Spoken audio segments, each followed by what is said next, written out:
Hi, in this video I'm going to show you how to transfer money from Chime to bank account. So in order to do this, first of all launch the Chime app on your phone and log in. From the home screen, tap Move Money. This section lets you send or transfer funds between accounts. Now, under the Move Money, select Transfer Funds. You will see an option to link an external bank account if you haven't already. This is how you connect your Chime account to another bank like Chase, Wells Fargo, or Capital One. Now, follow the prompts to add your bank account using Plaid, the secure verification tool. Now, simply log in with your other bank's credential and Plaid will safely connect it to Chime. Once linked, you can start transferring money instantly.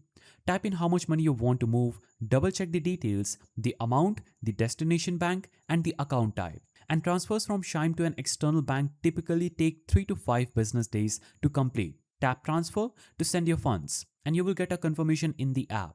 And Chime will notify you once the transfer is complete. You can track it anytime under the Move Money and Transfer History section.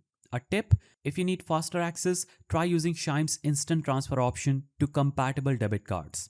Fee may apply, or you can also link your account directly in apps like Cash App or PayPal for real-time transfers. If you found this guide helpful, please don't forget to give it a thumbs up, and thanks for watching.